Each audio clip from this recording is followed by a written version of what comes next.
Pero muy buenos días tengan mis amados hermanos, sean bienvenidos a esta preciosa mañana, tarde o noche cuando nos esté mirando en este espacio de lectura y de reflexión bíblicos. Agradecemos a Dios por una ocasión más que nos permite estar en este buen tiempo. Sean todos bienvenidos, les damos la bienvenida a cada uno de ustedes. Listos el día de hoy para ver nuestro, se podría decir, penúltimo capítulo correspondiente a este evangelio, el capítulo número 23 del evangelio de Lucas. Estamos completamente dispuestos en esta hora para compartir con ustedes este tiempo.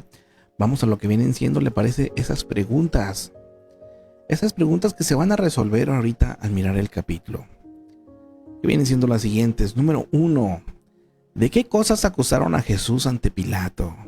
Número 2, ¿cuál fue el veredicto de Pilato? ¿Qué fue lo que él hizo? Número 3, ¿por qué se alegró Herodes de ver a Jesús? Número 4, ¿qué hizo Herodes con Jesús? 5, ¿qué le dijo Pilato a los principales sacerdotes y a los gobernantes y al pueblo cuando le volvieron a traer a Jesús? Número 6, ¿quién era Barrabás? Número 7, ¿cuántas veces Pilato declaró inocente a Jesús? Número 8, ¿qué le dijo Jesús a las mujeres que lloraban y hacían lamentación por él? Número 9, ¿de qué manera se burlaron de Jesús en la cruz? Número 10, ¿qué cosas sucedieron cuando Jesús murió? Y finalmente 11, ¿quién era José de Arimatea? ¿Qué fue lo que hizo? En cuanto a las reflexiones, Herodes se alegra de ver a Jesús y lo que espera de él son milagros. Para aplicar a nuestros días, mis amados, el día de hoy vemos a muchos que van a la iglesia con la misma actitud que Herodes. La pregunta personal para cada uno es: ¿yo me alegro de ver a Jesús? ¿Y por qué? ¿Qué espero de mi encuentro con Cristo? ¿Ver milagros y ya? Ahora, en este capítulo varias personas llaman a Jesús Rey o Señor, pero lo hacen con ironía. Eso se hace evidente en la forma en que viven y cómo responden a la voz de Cristo. Yo, que le digo Rey y Señor, ¿logro que mi forma de vida haga que esa declaración parezca una simple ironía? ¿O mi manera de caminar corrobora que Él es mi Rey y mi Señor? Estas preguntas, mi amado, son personales. Cada uno de nosotros tiene que responderlas. Cada uno de nosotros tiene que ser muy sincero. Pero vámonos al capítulo 23 y enseguida vamos a ampliar un poquito más lo que nos dice este capítulo. Sean todos bienvenidos. Lucas capítulo 23. Capítulo 23. Jesús ante Pilato. Levantándose entonces toda la muchedumbre de ellos, llevaron a Jesús a Pilato, y comenzaron a acusarle, diciendo: A este hemos hallado que pervierte a la nación y que prohíbe dar tributo a César, diciendo que él mismo es el Cristo, un rey. Entonces Pilato le preguntó, diciendo: ¿Eres tú el rey de los judíos? Y respondiéndole él, dijo: Tú lo dices. Y Pilato dijo a los principales sacerdotes y a la gente: Ningún delito hallo en este hombre.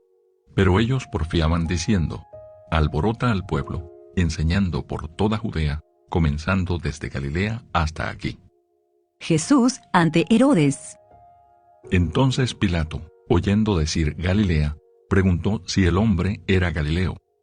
Y al saber que era de la jurisdicción de Herodes, le remitió a Herodes, que en aquellos días también estaba en Jerusalén. Herodes, viendo a Jesús, se alegró mucho, porque hacía tiempo que deseaba verle, porque había oído muchas cosas acerca de él y esperaba verle hacer alguna señal. Y le hacía muchas preguntas, pero él nada le respondió.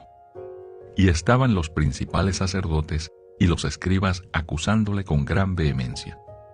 Entonces Herodes con sus soldados le menospreció y escarneció, vistiéndole de una ropa espléndida, y volvió a enviarle a Pilato.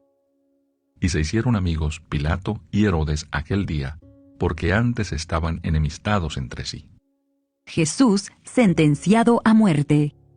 Entonces Pilato, convocando a los principales sacerdotes, a los gobernantes y al pueblo, les dijo: Me habéis presentado a éste como un hombre que perturba al pueblo. Pero habiéndole interrogado yo delante de vosotros, no he hallado en este hombre delito alguno de aquellos de que le acusáis. Y ni aun Herodes, porque os remití a él, y he aquí nada digno de muerte ha hecho este hombre. Le soltaré pues después de castigarle. Y tenía necesidad de soltarles uno en cada fiesta. Mas toda la multitud dio voces a una, diciendo: Fuera con éste, y suéltanos a Barrabás. Este había sido echado en la cárcel por sedición en la ciudad y por un homicidio. Les habló otra vez Pilato, queriendo soltar a Jesús. Pero ellos volvieron a dar voces, diciendo: Crucifícale, crucifícale. Él les dijo por tercera vez: Pues qué mal ha hecho éste. Ningún delito digno de muerte he hallado en él. Le castigaré pues y le soltaré. Mas ellos instaban a grandes voces, pidiendo que fuese crucificado. Y las voces de ellos y de los principales sacerdotes prevalecieron. Entonces Pilato sentenció que se hiciese lo que ellos pedían, y le soltó a aquel que había sido echado en la cárcel por sedición y homicidio, a quien habían pedido, y entregó a Jesús a la voluntad de ellos. Crucifixión y muerte de Jesús. Y llevándole, tomaron a cierto Simón de Cirene, que venía del campo, y le pusieron encima la cruz, para que la llevase tras Jesús. Y le seguía gran multitud del pueblo, y de mujeres que lloraban y hacían lamentación por él. Pero Jesús, vuelto hacia ellas, les dijo: Hijas de Jerusalén, no lloréis por mí, sino llorad por vosotras mismas y por vuestros hijos. Porque he aquí vendrán días en que dirán: Bienaventuradas las estériles y los vientres que no concibieron y los pechos que no criaron. Entonces comenzarán a decir a los montes: Caed sobre nosotros, y a los collados: Cubridnos. Porque si en el árbol verde hacen estas cosas, en el seco, ¿qué no se hará? Llevaban también con él a otros dos, que eran malhechores, para ser muertos. Y cuando llegaron al lugar llamado de la Calavera, le crucificaron allí, y a los malhechores, uno a la derecha y otro a la izquierda. Y Jesús decía: Padre, perdónalos, porque no saben lo que hacen. Y repartieron entre sí sus vestidos, echando suertes. Y el pueblo estaba mirando, y aun los gobernantes se burlaban de él, diciendo: A otro salvó, sálvese a sí mismo, si este es el Cristo, el escogido de Dios. Los soldados también le escarnecían, acercándose y presentándole vinagre, y diciendo: Si tú eres el rey de los judíos, sálvate a ti mismo. Había también sobre él un título escrito con letras griegas, latinas y hebreas: Este es el rey de los judíos. Y uno de los malhechores que estaban colgados le injuriaba, diciendo: Si tú eres el Cristo, sálvate a ti mismo y a nosotros. Respondiendo el otro, le reprendió diciendo: ¿Ni aún temes tú a Dios estando en la misma condenación? Nosotros, a la verdad, justamente padecemos, porque recibimos lo que merecieron nuestros hechos. Mas éste ningún mal hizo. Y dijo a Jesús: Acuérdate de mí cuando vengas en tu reino. Entonces Jesús le dijo: De cierto te digo que hoy estarás conmigo en el paraíso. Cuando era como la hora sexta, hubo tinieblas sobre toda la tierra hasta la hora novena. Y el sol se oscureció, y el velo del templo se rasgó por la mitad. Entonces Jesús, clamando a gran voz, dijo: Padre, en tus manos encomiendo mi espíritu. Y habiendo dicho esto, expiró. Cuando el centurión vio lo que había acontecido, dio gloria a Dios, diciendo: Verdaderamente este hombre era justo. Y toda la multitud de los que estaban presentes en este espectáculo, viendo lo que había acontecido, se volvían golpeándose el pecho. pero todos sus conocidos y las mujeres que le habían seguido desde Galilea estaban lejos mirando estas cosas. Jesús es sepultado. Había un varón llamado José de Arimatea, ciudad de Judea, el cual era miembro del concilio, varón bueno y justo.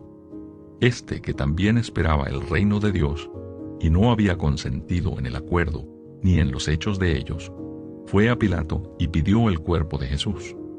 Y quitándolo, lo envolvió en una sábana y lo puso en un sepulcro abierto en una peña, en el cual aún no se había puesto a nadie. Era día de la preparación y estaba para comenzar el día de reposo. Y las mujeres que habían venido con él desde Galilea siguieron también y vieron el sepulcro y cómo fue puesto su cuerpo. Y vueltas prepararon especias aromáticas y ungüentos, y descansaron el día de reposo conforme al mandamiento.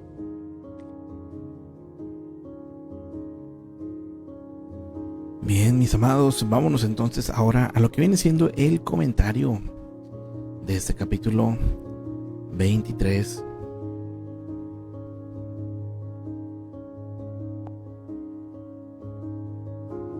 De estos 56 versículos que contiene el capítulo podemos aprender lo siguiente. Número 1. Respondiendo a las preguntas de un inicio, Pilato era el gobernador romano de Judea, región donde estaba Jerusalén. Parecía experimentar un placer especial en hostigar a los judíos. Por ejemplo, tomó el dinero del templo y lo usó para construir un acueducto y afrentó la religión judía al traer a la ciudad imágenes imperiales. Sin embargo, como Pilato bien sabía, dichos actos podrían causarle dificultades. Si la gente presentaba una queja formal en contra de su administración, Roma podía destruirlo o destituirlo del cargo. Pilato comenzaba a sentirse inseguro en su puesto cuando los líderes judíos trajeron a Jesús para enjuiciarlo. ¿Continuaría molestando a los judíos al poner en riesgo su futuro político? ¿O cedería ante sus demandas y condenaría a un hombre que, y estaba seguro de esto, era inocente?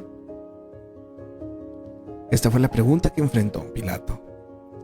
Ese viernes primaveral hace aproximadamente más de 2000 años, mis amados. Si desea más información acerca de Pilato, puede ver su perfil en Marcos capítulo 15. En cuanto a Herodes, versículo 7, también llamado Herodes Antipas, estaba en Jerusalén ese fin de semana para la celebración de la Pascua. Este fue Herodes que mató a Juan el Bautista.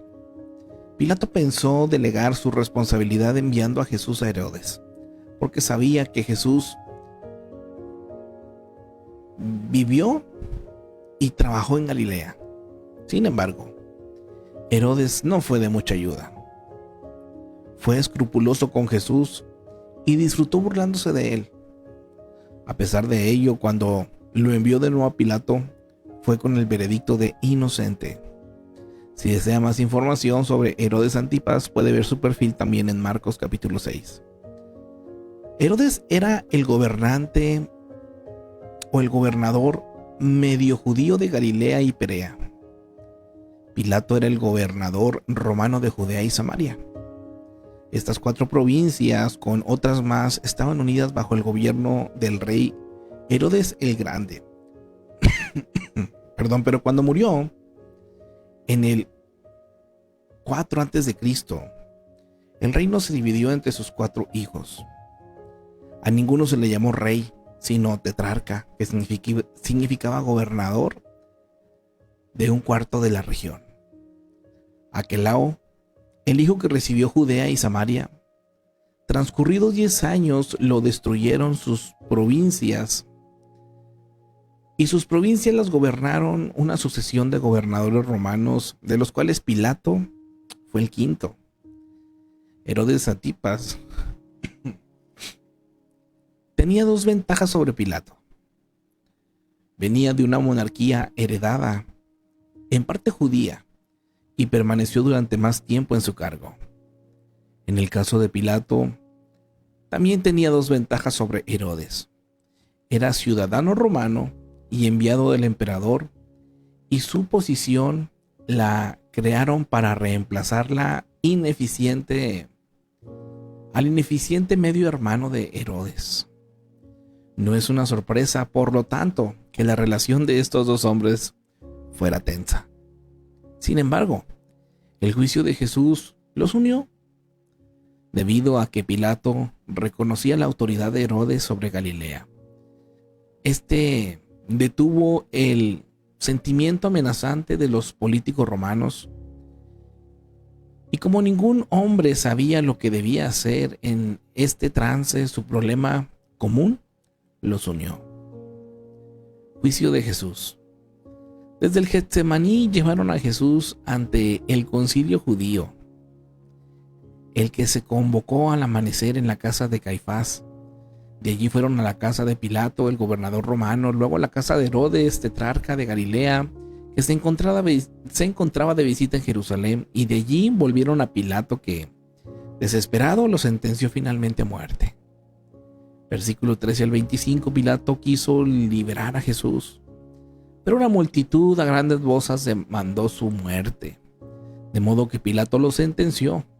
Sin lugar a dudas, no quería arriesgar su posición, la que quizás ya estaba vacilante, y permitir un alboroto en su provincia. Como líder político de profesión, tenía presente la importancia de un compromiso y vio a Jesús como una amenaza política y no como un ser humano con derechos y dignidad. Cuando las ganancias son jugosas, es fácil ponerse al lado de lo bueno, y es fácil ver en nuestros oponentes solo problemas que resolver antes que personas que merecen respeto. Si Pilato hubiera sido en realidad un hombre de valor, habría dado la libertad a Jesús sin importarle las consecuencias. Pero la multitud vociferaba y Pilato se asustó. Aquí viene un mensaje para nosotros, mis amados, en esta hora. Cuando enfrente una decisión difícil, no pase por alto los efectos de las presiones. Considere de antemano que las buenas decisiones quizás sean poco agradables y tengan consecuencias, como el rechazo social, el ridículo público, una carrera afectada. Piense en Pilato y decida ponerse en el bando de la verdad sin importar la coacción de otros. Versículo 15.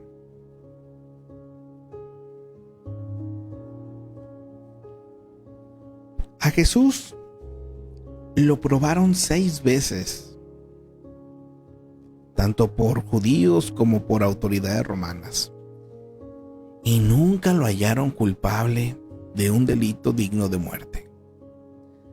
Aun cuando lo llevaron a los judíos para su ejecución, no pudieron culparlo de felonía.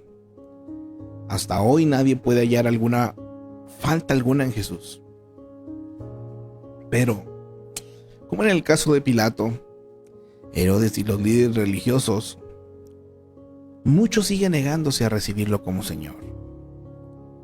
Versículos 18 y 19, Barrabás formó parte de una rebelión en contra de los gobernantes romanos. Esto también lo menciona Marcos 15:7.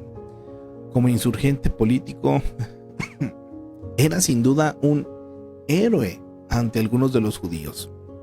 ¡Qué ironía! Barrabás, que lo pusieron en libertad, era culpable de los mismos crímenes imputados a Jesús, según Marcos 23:14. Versículos 18 y 19. ¿Quién era Barrabás? Los judíos tenían nombres que los identificaban con sus padres. A Simón Pedro, por ejemplo, lo llamaban Simón, hijo de Jonás. Mateo 16:17. Barrabás no se identifica por el nombre que se le dio, de ahí que no nos sea de mucha ayuda. Barrabás significa hijo del Padre.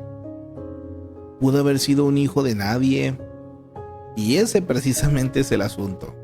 Barrabás, hijo de un padre sin nombre, cometió un crimen. Debido a que Jesús murió en su lugar, liberaron a este hombre. Nosotros también somos pecadores y malhechores en contra de la ley santa de Dios, como Barrabás, sentenciados a morir. Pero Jesús muere en nuestro lugar por nuestros pecados y nos pone en libertad.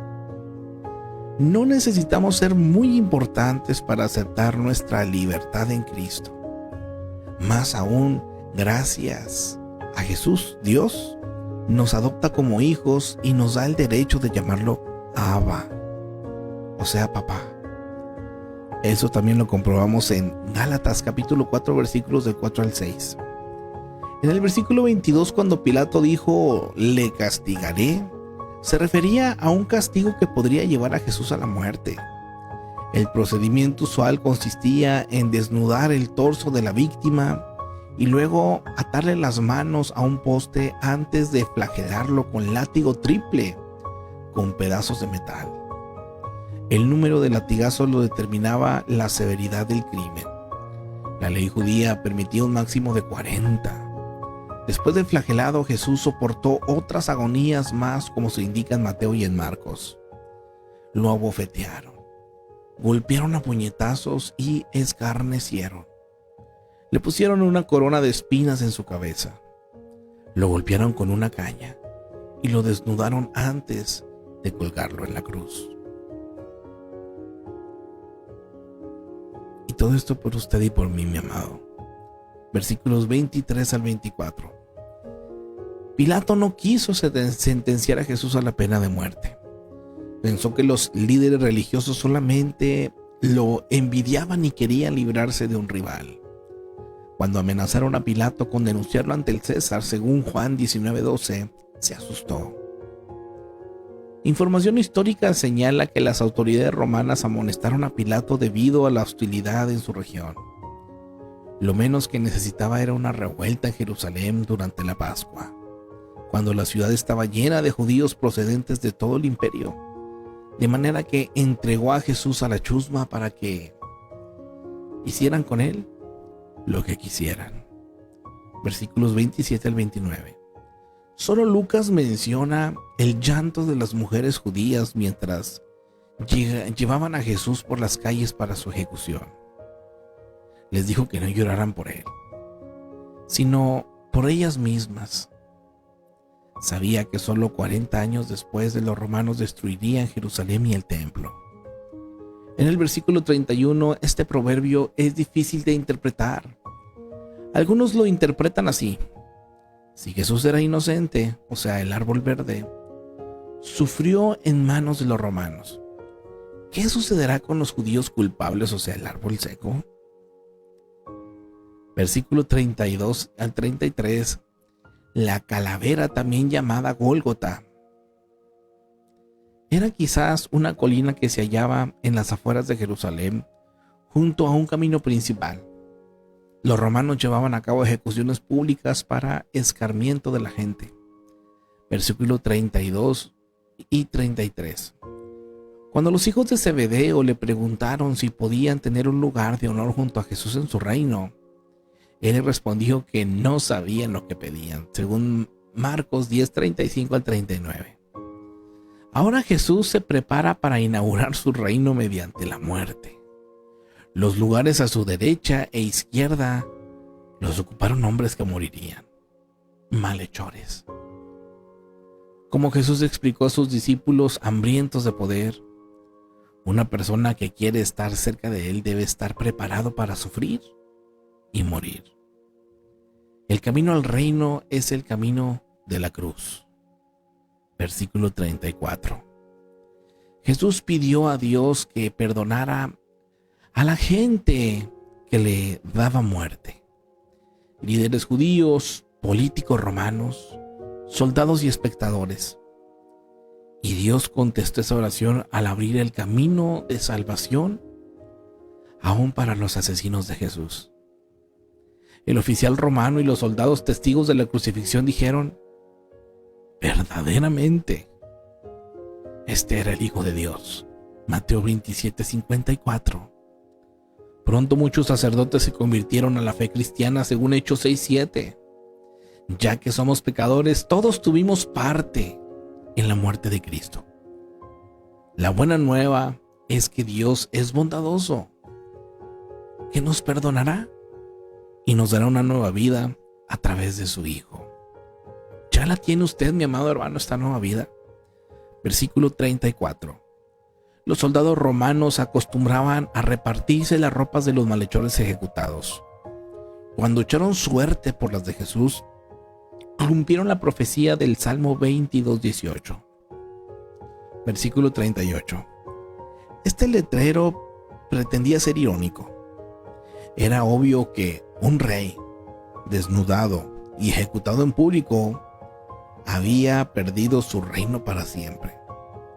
Pero Jesús, que trastorna la sabiduría del mundo, iniciaba su reino.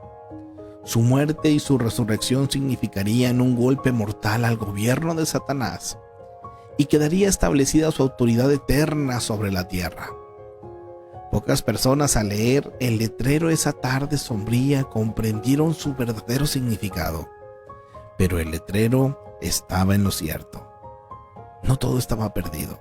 Jesús era el rey de los judíos, los gentiles y de todo el universo. Versículo 39 al 43. Este hombre a punto de morir se volvió hacia Jesús en búsqueda de perdón y él lo aceptó. Esto nos muestra que nuestras obras no nos salvan, pero nuestra fe en Cristo sí. Nunca es demasiado tarde para volvernos a Él.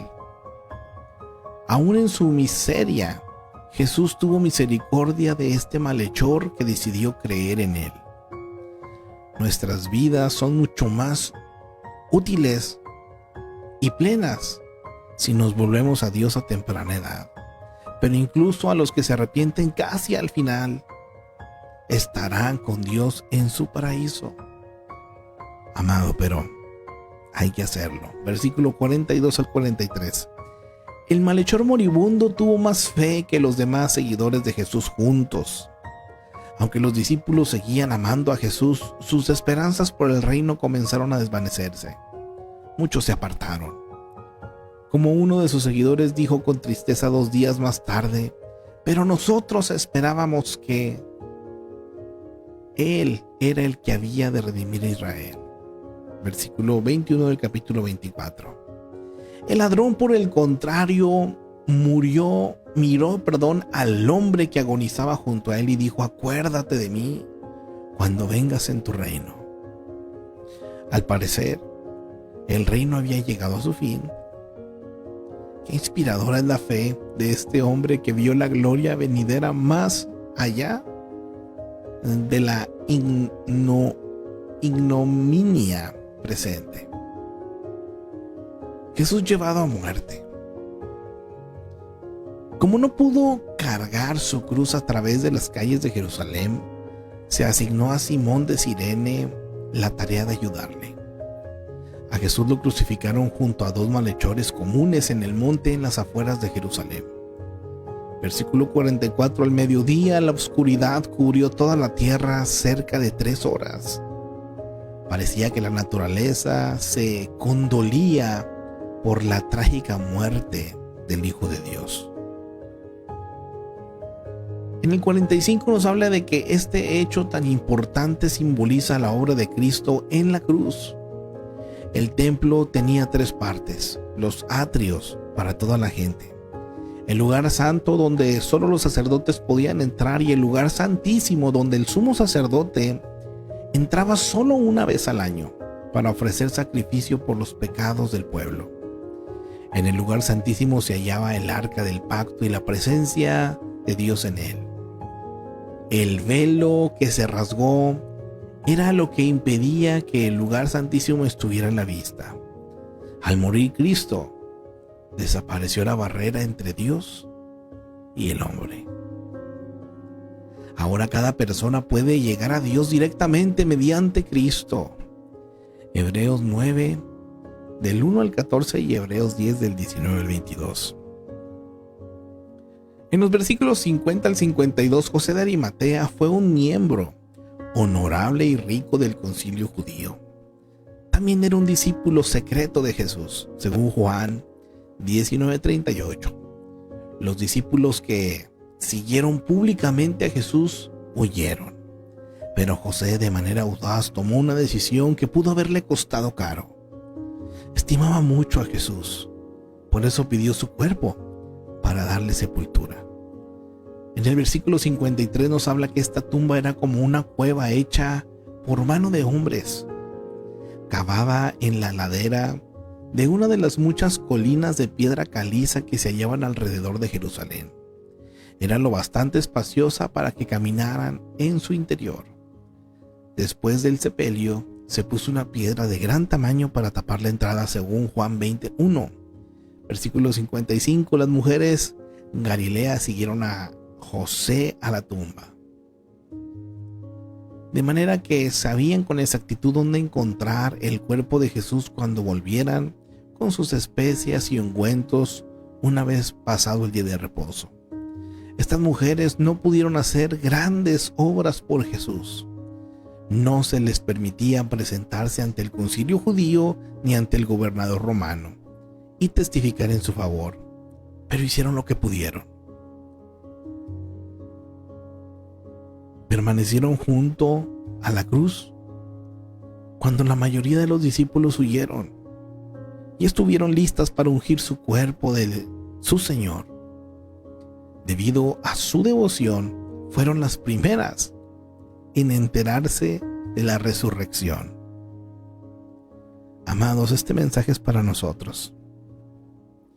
Como cristianos quizás sintamos que no podemos hacer mucho por Jesús, pero usted y yo tenemos el llamamiento a valernos de las oportunidades que se nos conceden, haciendo lo que podemos y no lamentándonos por lo que no podemos hacer. Qué precioso, mis amados, porque es mejor una acción hecha, vale más que 1,000,000 de buenas intenciones que se quedan en ideas. Así es que, mi amado, como estas mujeres, vayamos a la acción en lo que podemos hacer. Hay cosas que usted y yo no podremos cambiar. Hay cosas que no dependen de nosotros. Pero en lo que dependa, busquemos del Señor. Compartamos. A Dios la gloria por sobre todas las cosas, mis amados. Y de esta manera llegamos al final del capítulo. El día de mañana, primeramente Dios, estaremos mirando el capítulo 24, último capítulo. Así es que si Dios nos permite, el día de mañana, mis amados, por aquí nos vemos. Me encantaría por aquí saludar a mis hermanos que nos han escrito por acá en el chat. Nuestro hermano Raúl presente.